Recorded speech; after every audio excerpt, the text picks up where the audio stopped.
Hello everyone, this is Aegon of Astora, and welcome back to my blind playthrough of Dark Souls 3, Ashes of Ariandel.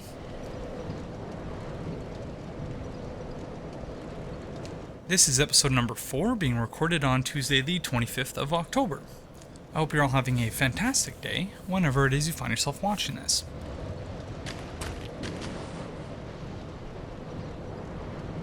So, I managed to get a few hours of sleep, and I am by no means 100%, I don't even think I'm 75% right now, but my sleeping schedule is all screwed up at this point, because I've done so many all-nighters in the last few weeks, just not good, not healthy. But yeah, I figured while my sleeping schedule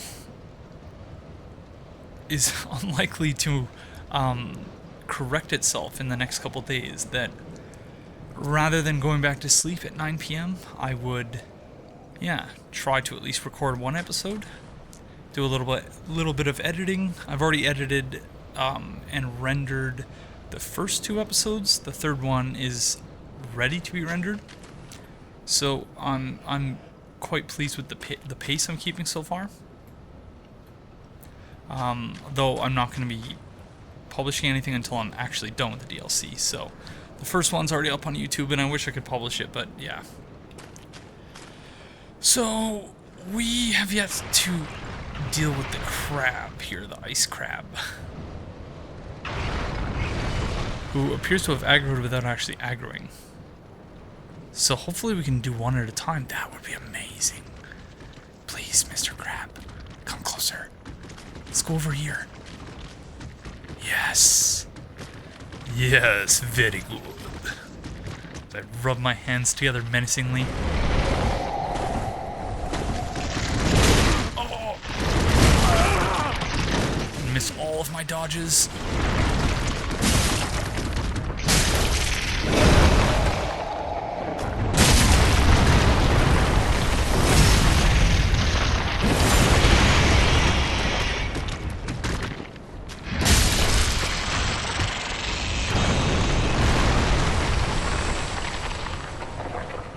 Alright, so they're really not that bad if you can somehow separate them like I just accidentally managed to do.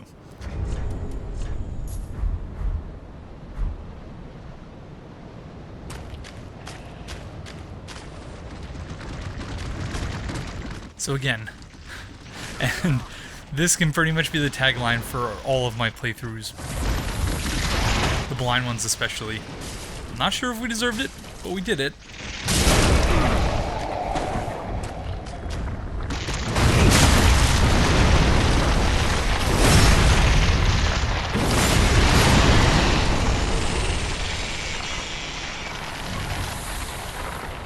Crystal gem. So, gosh, this area really is a mashup of so many different things. I'm tempted to rest at the bonfire to see whether or not those crabs are single spawns. But rather than risk them respawning, I think we should go that away.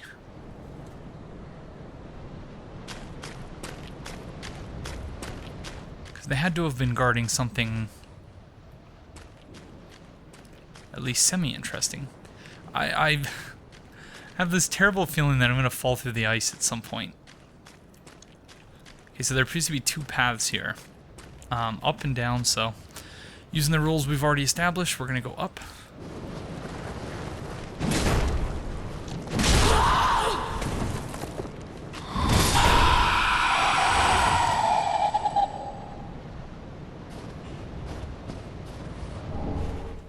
Homework bone. Okay.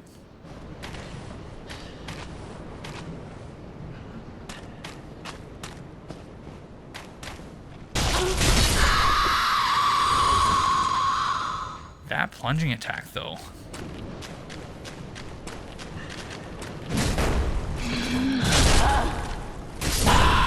Gosh.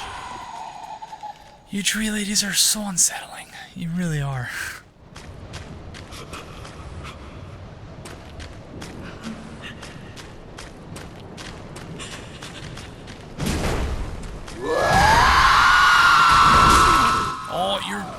something different. That was different. What is this? Snap freeze. One of the spells left behind by the young sorcerer Sullivan before leaving the Painted World. So fascinating.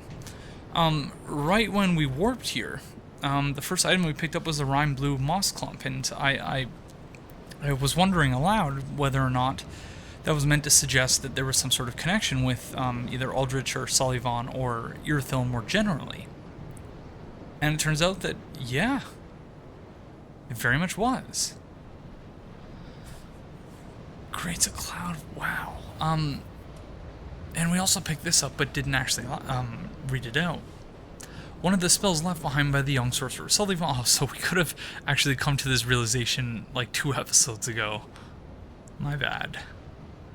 Sullivan was born and raised inside the painting, yet had little use for its frigid homeland, or for his frigid homeland, since he had not yet experienced loss. So you need to experience loss in order to... I don't really understand what that's supposed to mean. We also got a ring from Frida. Or Fride? I don't know. I'm butchering pronunciations as usual. I hope you'll all forgive me for that. One of the bite rings native to Kareem increases frost resistance. This ring would never grace Frida's hand, for the painting and its frost became her home.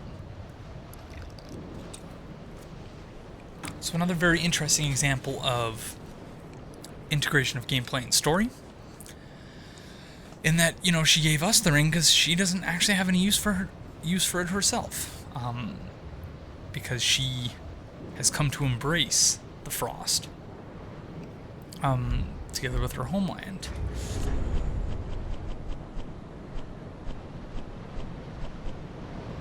Though it also mentions that so the painting and its frost became her home. So she's not originally from the painting.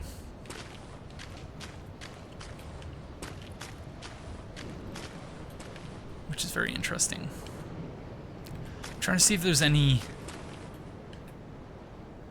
landmarks off in the distance. So there's clearly much, much more to this area up here.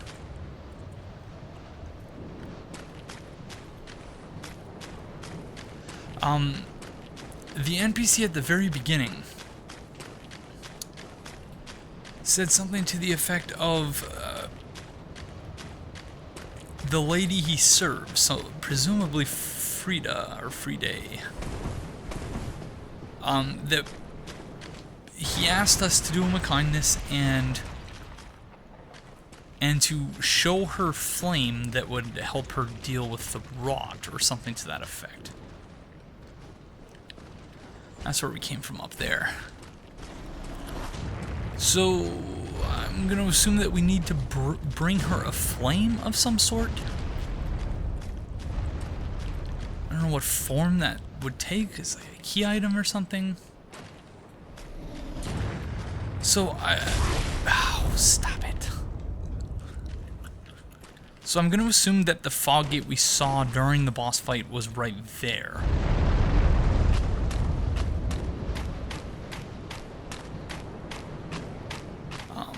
But just to be sure, we're going to do a full circle around the boss room to see whether or not there's any, whether or not there's a path down here that we've yet to follow.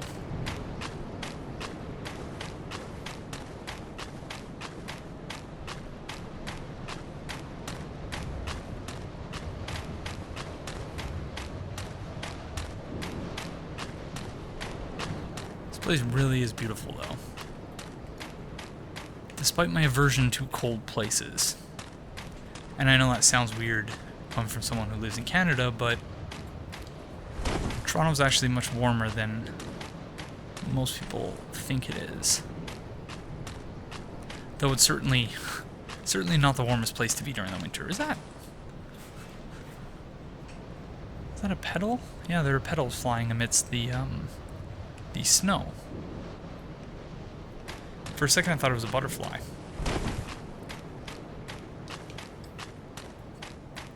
So yeah, so interesting that the fog gate would have been here. Like, I guess it makes sense, but you know, there's really no danger of someone leaving the boss room. I'm kind of at a loss. There was another path that we had yet to follow, but I don't remember where it even was. Well, let's regroup and think about this.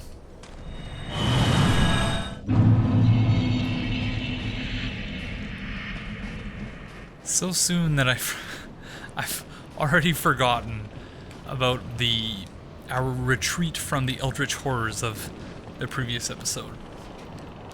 Because I was like, there's somewhere that is really obvious where I need to go, but for some reason I can't remember. And then I was like, oh yeah, the place I ran away from with my tail between my legs in the previous episode.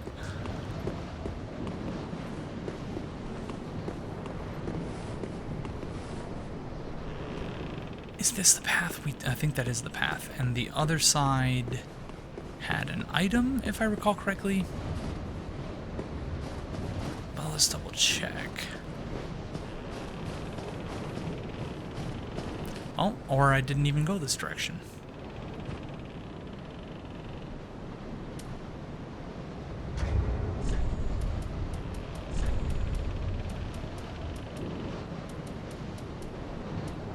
Let's equip some of those, as well as some alluring skulls. Oops.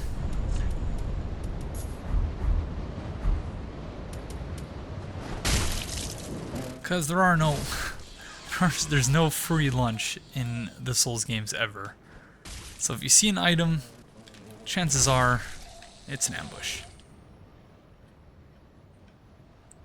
Oh, okay, that is one unsettling, very, very unsettling. Right. Stop it. Oh my gosh. We get a much closer look here at this, whatever this is. Reminds me of something out of, like something out of StarCraft, like something Zerg related. Okay. We've delayed long enough. Let's return to the waiting pool of eldritch horrors. I don't know that I'm any better equipped right now to handle it than I was yesterday, but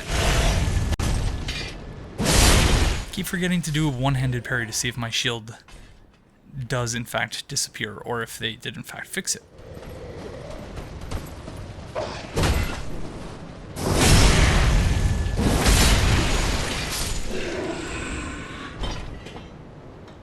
So your shield doesn't disappear for shield or guard break riposte, but that could actually be different.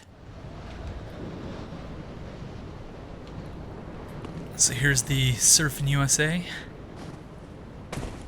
Everybody's surfing, Surfing USA.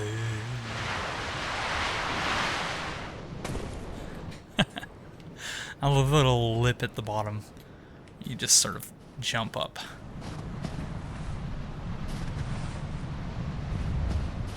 Don't know that we went in this direction last time. Oh yeah, we did. There's an item. Or a corpse from which we looted an item.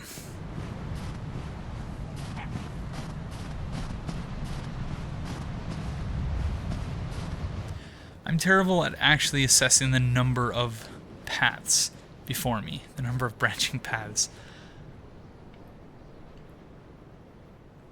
I don't know why we didn't take this route last time,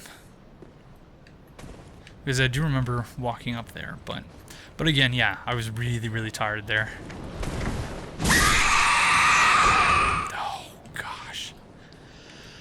I didn't think that FromSoft could top, in terms of just creepy unsettlingness, the crow dogs and dog crows of the Nightmare of Mensis, but that comes pretty close.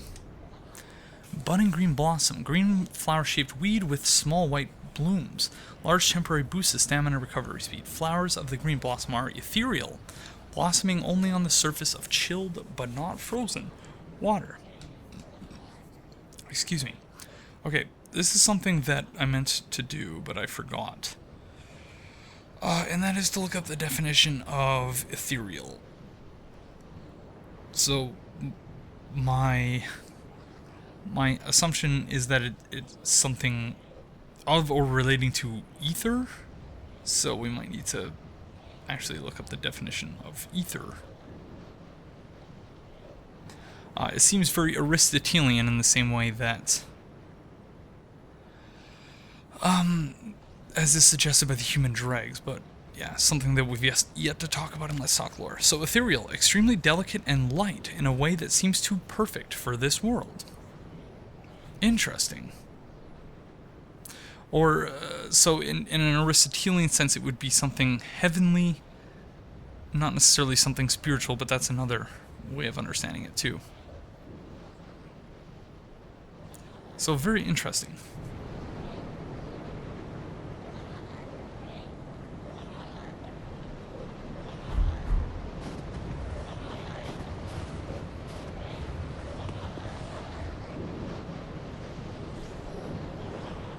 Okay, so there's the path.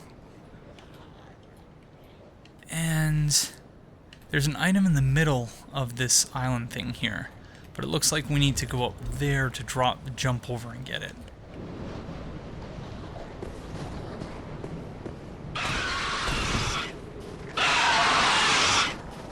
Leave me alone. Stop. Shh. Just go back to sleep. I won't bother if you don't. Won't bother you if you don't bother me.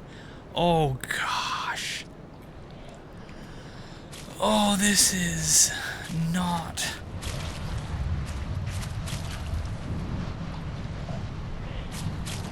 This is not where I expected. This is not where I imagined I would be taking Bam Bam on vacation. Oh my gosh, this place is. Ugh.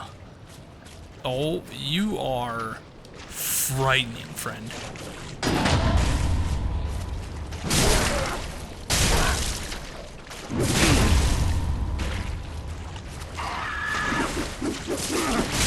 Oh my god, you're so fast.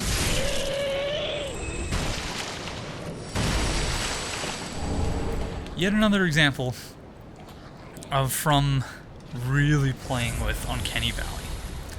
And so that is to say, because I talk about this concept a lot, but I've never actually properly defined it.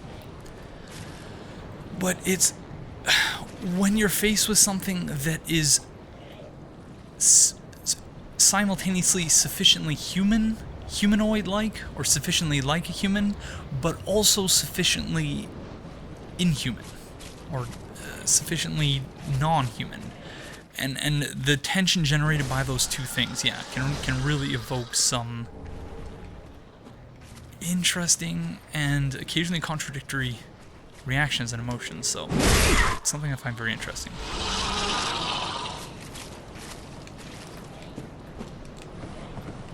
Up before down, because it looks like there could possibly be a path there, but actually maybe not.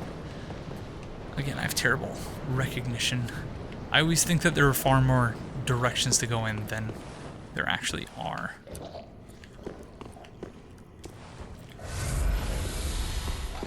Looks like someone's gathering up some firewood here. Got a couple kegs, or just barrels. Wheelbarrow. Ember.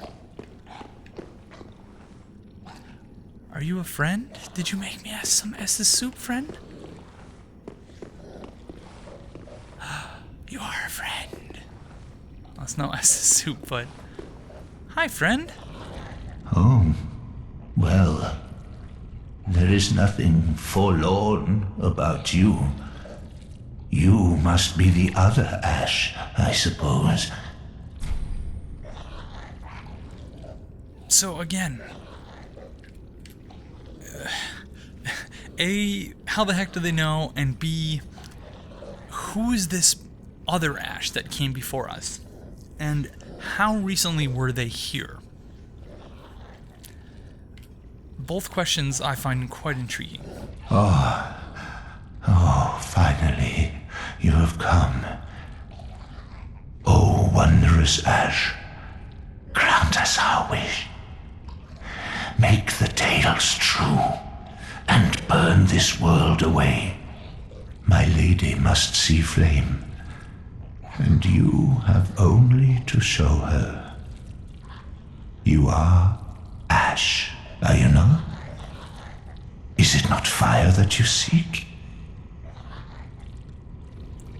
So the voice acting, once again in this DLC, top freaking notch. And, you know, I expect no less from FromSoft and Frog Nation these days. But, yeah, something that I noticed while doing editing, while actually being able to listen to the voices a little bit more clearly.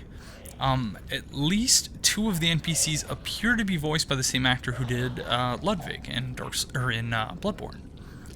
I could be wrong about that. I wanted to look it up, but I was, you know, I didn't want spoilers or to even like be made aware of other names, other characters that person may be voicing in the DLC. So, yeah, something I wanted to point out. I'm not sure if I'm actually correct about that or not, though. But wonderful voice actor all the same.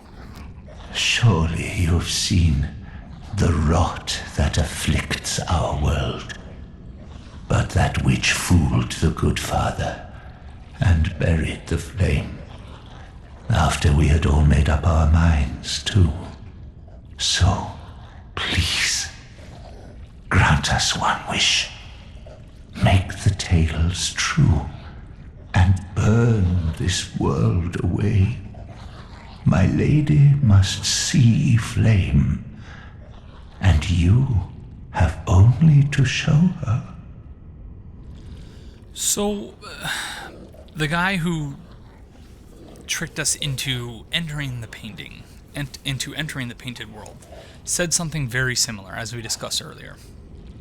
Oh, please. It must be you. I am so terribly frightened of timidly rotting away like those fools on the outside. What the heck is this under you here?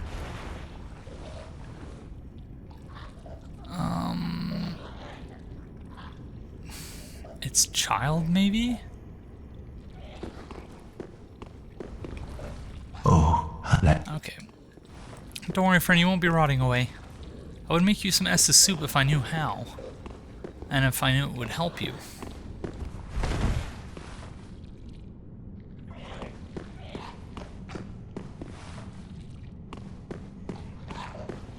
So there must be some way of accessing the upper level here.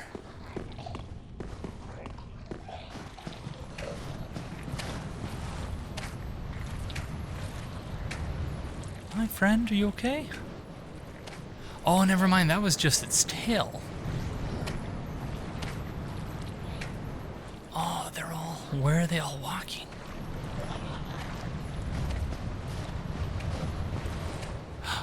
Yes.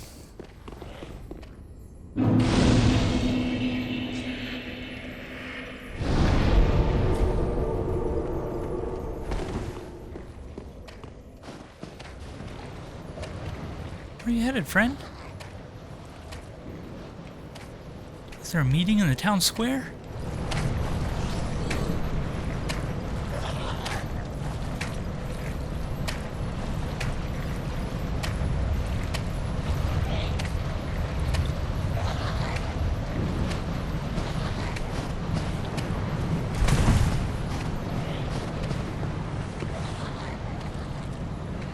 So this is where we just came from down there, so we obviously don't want to drop down again. What are you? Oh, it's the enemy from before.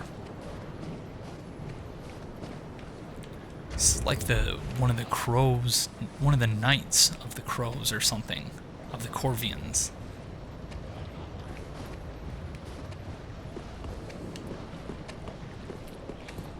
You guys mind if I join you? I sincerely hope not.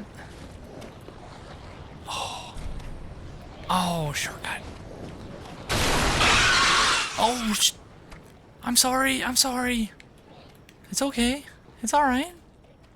I didn't mean to disturb you. I'm just looking for items. You see any items? No, friend.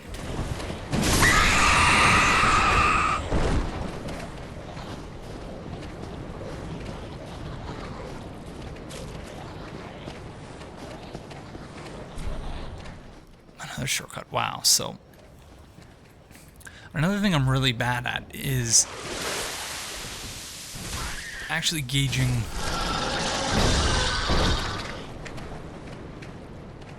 how much progress I've made relative to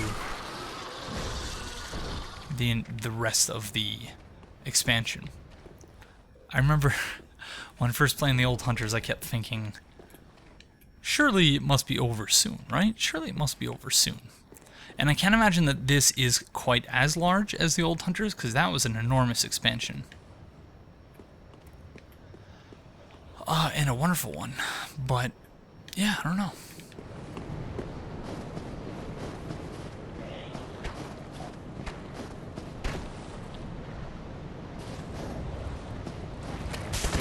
No, you're not a friend. You do look very cold, though. I'm sorry that you don't have fur for some reason. Okay, so we can jump over to that side. And there's an item in that building there, but first let's... I don't think these crows want to be my friends, so...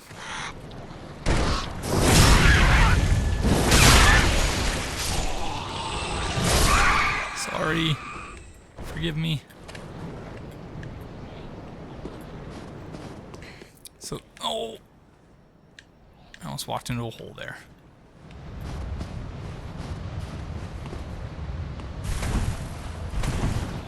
I don't know if we actually needed to jump there, but...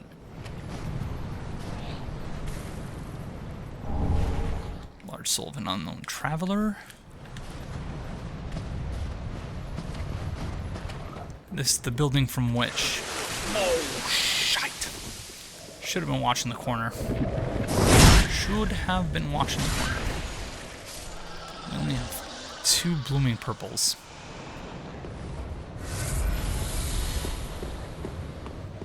So, we're definitely going to have to, at some point, get our hands on the rest of the ashes we need.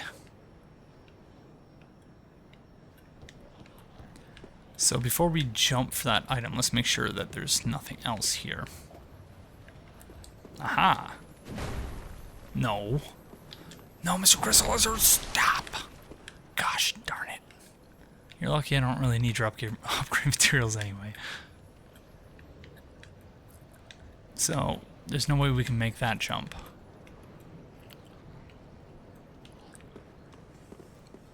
Really, really great level design so far, I think.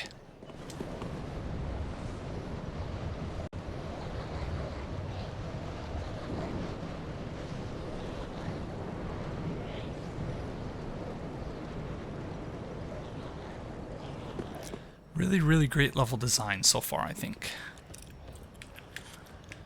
Alright, I don't even know if we can jump that far, but there's only one way to find out. Oh yeah, beautiful. Crow Quills. Thrusting sword wielded by Corvian knights, and a special paired weapon. When twin-handed, brandish 4 thin-edged blades in the left hand. In their infatuation with Sister Frida, the Corvian knights swore to protect the painting from fire, and to this end took to the execution of their own brethren. Skilled quill darts simultaneously throw temporarily substantial illusions of the 4 thin-edged blades wield. I don't know what that means, but... Yeah, Let's go back to the bonfire.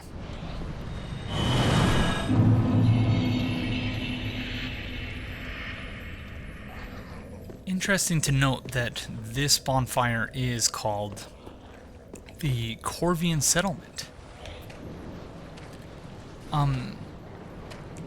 Perhaps an intentional parallel to the undead settlement, which is itself, I think, a parallel to, as we discussed in our 2 episodes covering the area in Let's Talk Lore, to things like leper colonies, Aboriginal reserve lands, and just otherness and othering as themes more generally. Because, you know, this can't be a happy place if its only sane inhabitants are basically begging you to destroy it, to burn it all.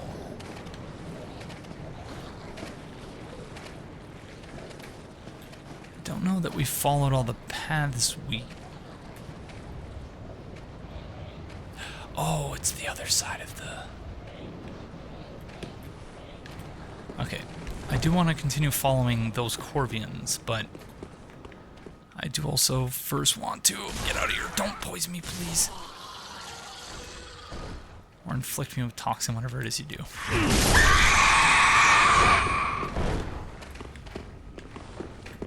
Okay, so we've been in this building, but we did not drop down.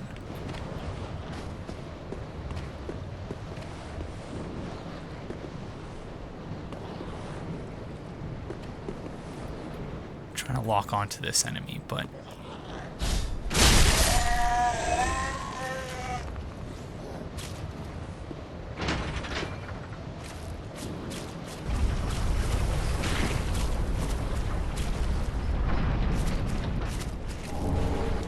simple gem.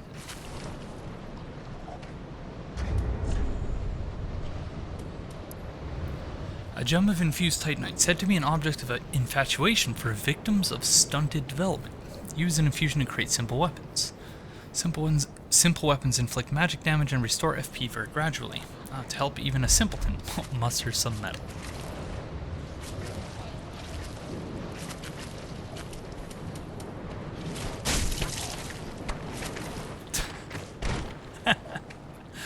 I think that crow's trigger is broken or something.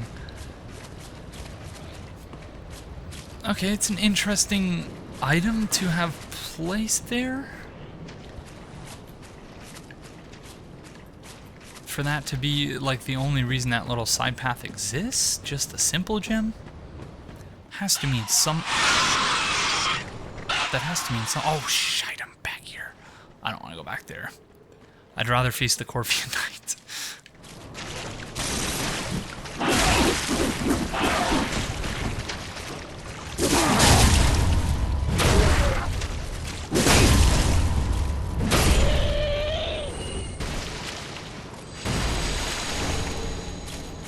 I almost regretted saying that instantly. Might makes right as far as Bam Bam is concerned.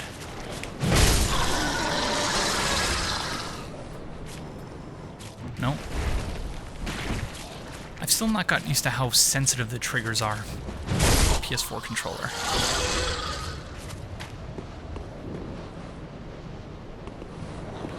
Oh. Gosh, there really are... Despite my perception issues, I think there really are a lot of paths to go here. So let's see if we can't figure them all out. I want to say that we've been doing a decent job already of not missing things, but I'm sure I've missed plenty.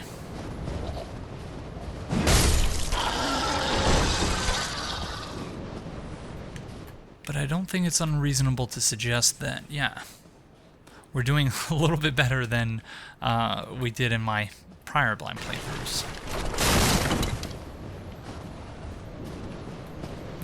Although I did find a fair bit in my Bloodborne playthrough. I didn't understand any of it, of course, but I'm walking in circles. Something else that, in addition to the settlement thing, something else that I found interesting in thinking about the connection between Forlorn, this area, the chaos, that the one sort of the one thing that all of these different themes and forces have in common, I think, if indeed they all have something in common, it would be Aldia. Because Aldia is the person who created the Forlorn. He was obsessed with the first sin. And yeah, he was said to have relied on... No! Stop it! They're not hurting anyone!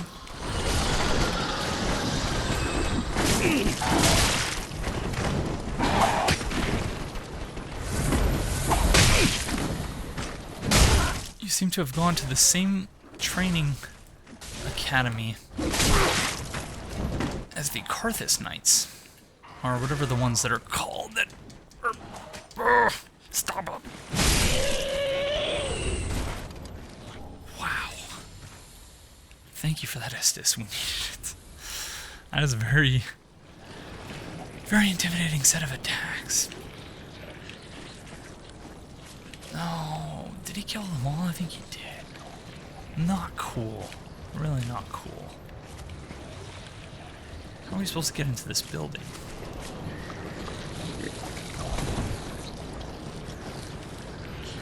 Looks like the entrance is on the other side. Do we have to drop down? Yeah, we do.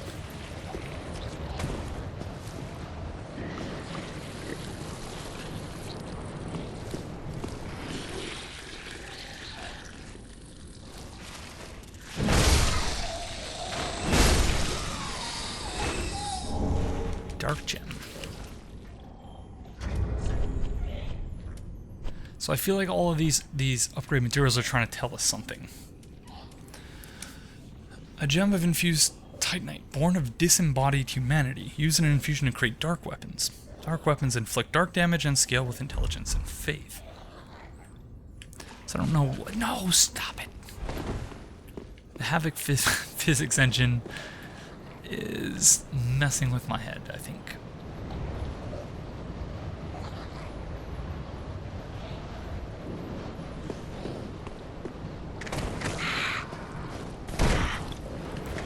So many ambushes. I noted all the Corvians on the roof over there, but not the one that was right on top of my head. Of course. Okay, we're back here.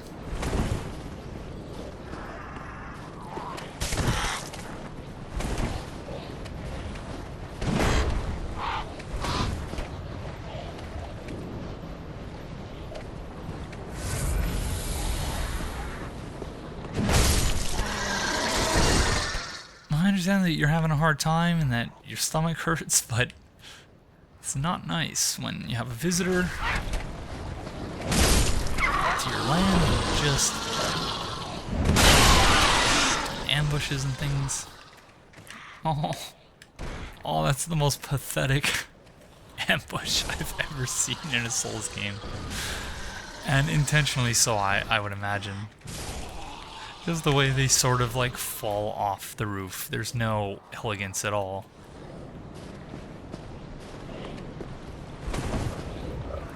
So I know I'm violating my own rule.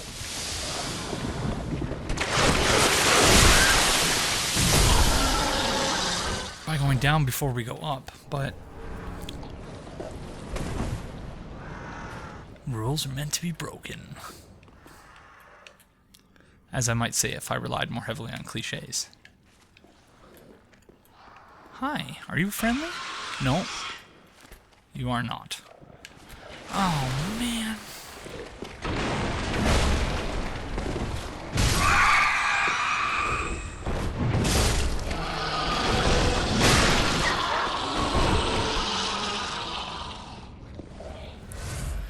Way to go, FromSoft. Making me feel like a mass murderer. Although I guess it's not entirely inaccurate in the context of this game, but I've still yet to actually... No, it's the same structure from... It is the same structure from the Painted World. Or at least I think it is. So the Painted World was originally... the Painted World of Ariamis, that is. Was originally the prototype for Dark Souls 1. Because after Demon Souls, you know, Demon Souls was the first Souls game. And so they created the Painted World of Ariamis, I guess, as like a proof of concept or something. And this here looks very much like the platform on which you would either fight Priscilla or you would just sort of plunge off of the plank and return to Anor Londo. But originally, that platform was meant to collapse, revealing the boss of the area, which was, at that point in time, Great Lord Nito.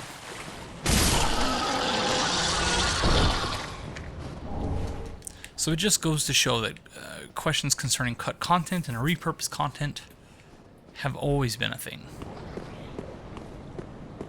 It's not just a recent phenomenon.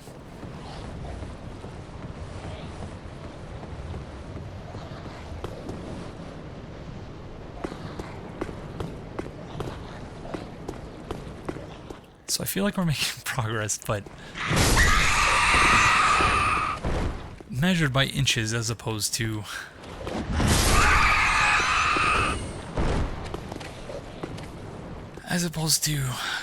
miles or kilometers or something, but I'm okay with that because no. As much as this area continues to be very unsettling, I am quite enjoying myself, and I hope that you are enjoying my enjoyment in turn. Or at least that, yeah, you're having fun watching these videos. Again, I know my playstyle isn't for everyone, and my style of video making, but it's something that I brought up in the first episode, which, yeah, still, like, perplexes me to this day, that, like, what makes someone so inclined to write something like, to leave a comment that says something like, oh, it's so painful watching you play. Well, then don't watch. You can watch plenty of people play this game.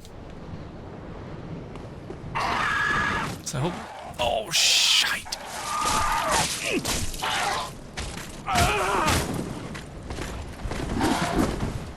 Can't hurt us if we're not looking at it. You have no vertical position. Oh, did he fall? I think he fell. Yep, there he is. Rip. Okay, I'll take it. I'm certainly not above that. Or as Frank Reynolds would say, I ain't above that.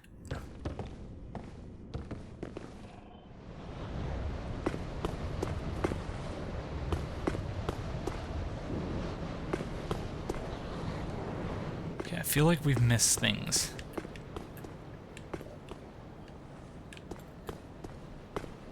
Before we jump, let's make sure not missing any items here. And that was a one-way drop. But yeah, so for those of you who are left, still watching, I sincerely hope that you're enjoying yourself.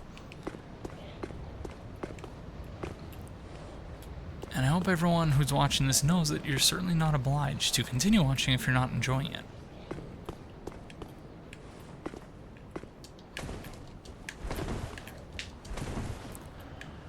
Okay, I feel like we should have unlocked a shortcut in one of those buildings, but I'm not entirely sure. It's the guy that fell, I think. Still staring at the wall.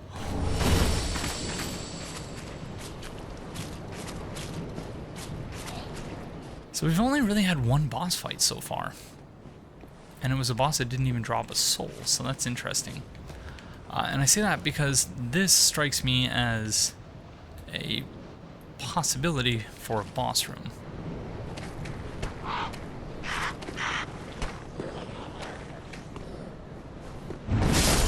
Sorry.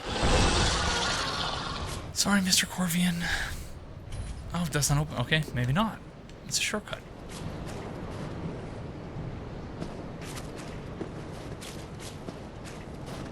Okay, I think we need to go back up top.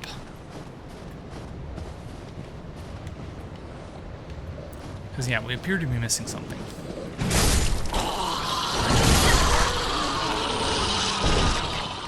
Funny that we've not come across any storytellers in here, at least not that I can immediately recall.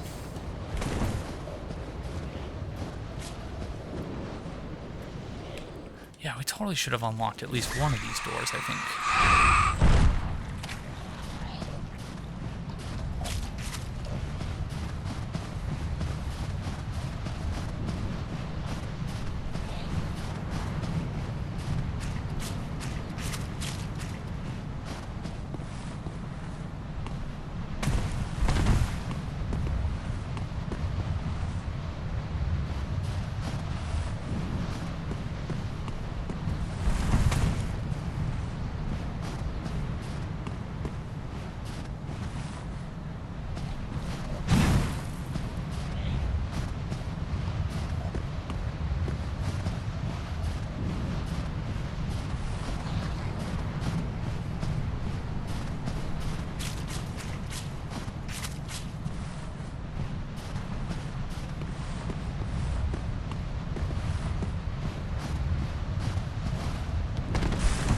Oh yes. What a jump.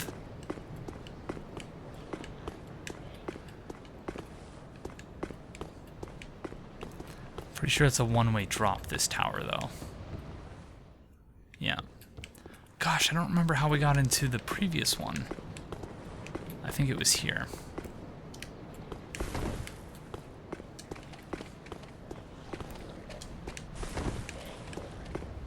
Or was it up here? I don't even know that we came over here. And we've certainly not been there. Gosh, too many paths. Too many paths.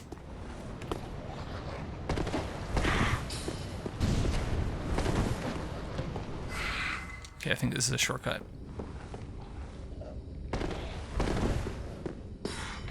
Yes, we did it. We did it.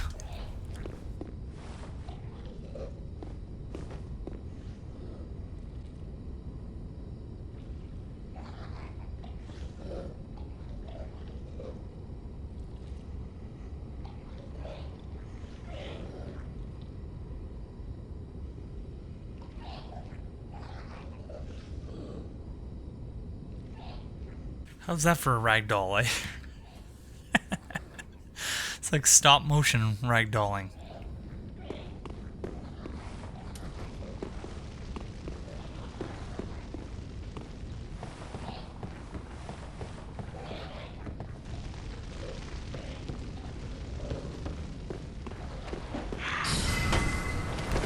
Corvian sorcerers.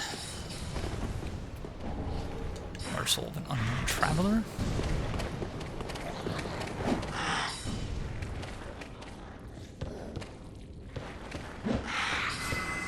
Oh, now I know where we are. We're above where our friend was. The guy who asked us to basically burn the whole place.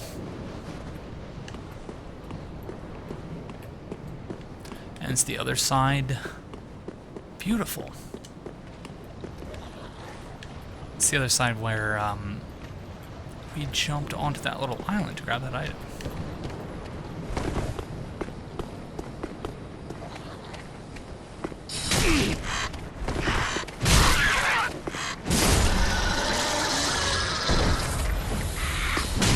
Oh, I didn't know there were two of you.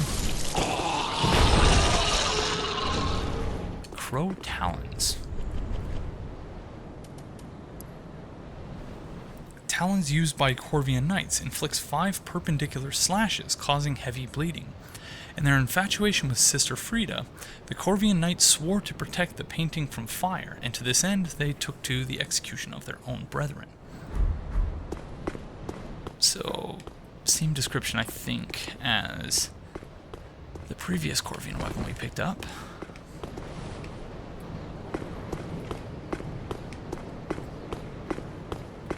It's gotta be somewhere we can ascend here? No? Nope.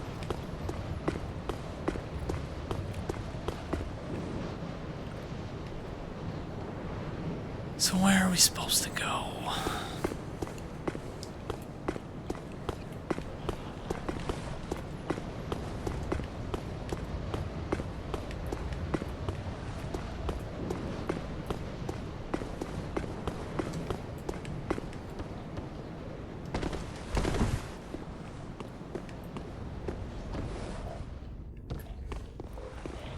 Up the ladder, presumably.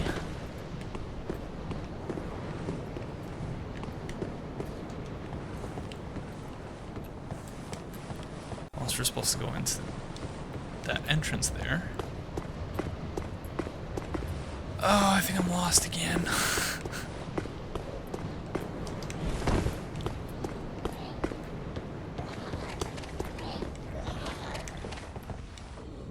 I see an item down there that we've not yet gotten, so we might be on the right track. Oh no, this is where... Dagnabbit. Alright, well we're gonna drop down into that building there, because this is where we were previously.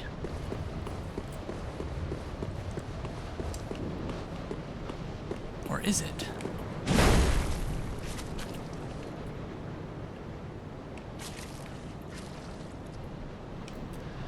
We could drop down there and then open up the shortcut, but I want to get the shiny in this building over here first.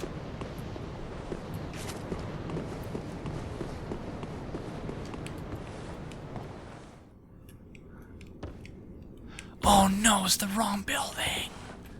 I dropped down on the wrong freaking building, gosh darn it. Whoops, I did it again.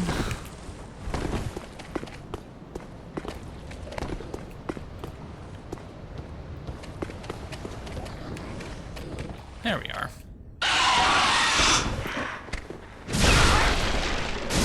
Oh my gosh. Okay, so they've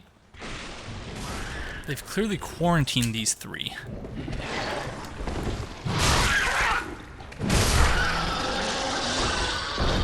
And they're violently ill, it would seem. Alright, 2 shortcuts down. Slave Knight Hood, Slave Knight. Wow, okay.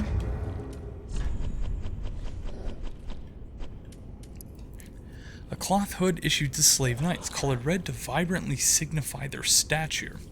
Long ago, only the undead served as slave knights, warriors used as fodder in the bleakest of battles. They grew decrepit, their skin charred black, and their bones twisted. Eventually they went outright mad, but were never relieved from duty.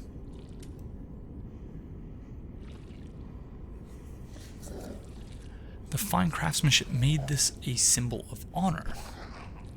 So I guess if you're not actually compensating people, to at least make it seem like they're getting something out of the deal.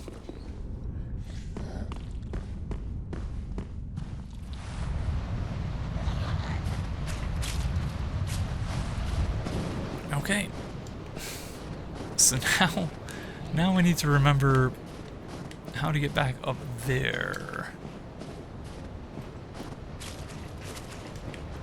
And it's probably just because of the sleep deprivation, but I feel like I should have a much better grasp at this point on where the heck I am and where I need to go.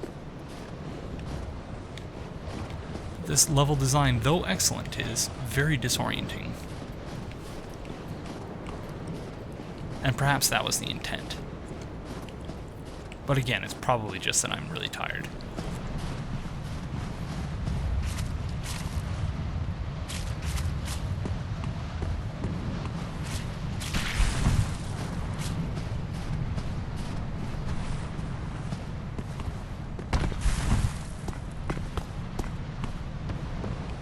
That's a one-way drop.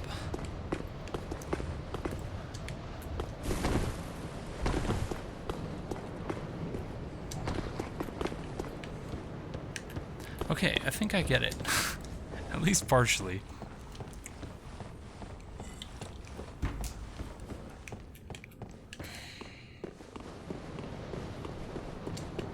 So now we're going to try and hop on the roof of that church over there.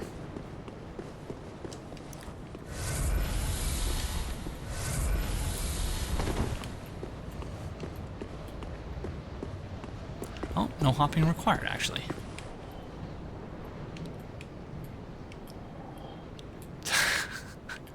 You can see the claw of one of the Corvian knights there. Not very well hidden, friend.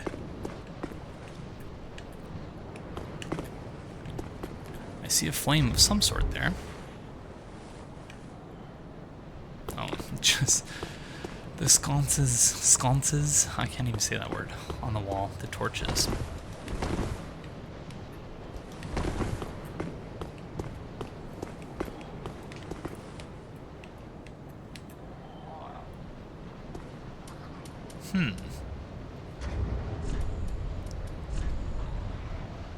Oh, I don't have any poison throwing knives, what? Yeah, I really need to go get together all the ashes that I missed while speedrunning, doing this, basically what amounted to a co-op speedrun with the Trash Man. In that we would get through an area with him, and then I would just speedrun to the next bonfire so that I would be available for him to summon. And will you look at that? They are susceptible to toxic. Oh, nifty little ladder. I was thinking we were going to have to drop down, but no burrs. Why is your arm hanging like that?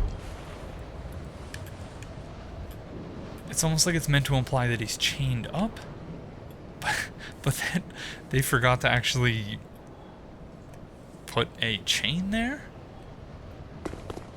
I forgot to actually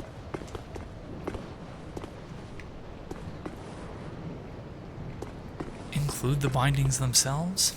Oh my gosh, so many places to go. Okay, we don't even need the ladder. YOLO. Let's open the shortcut.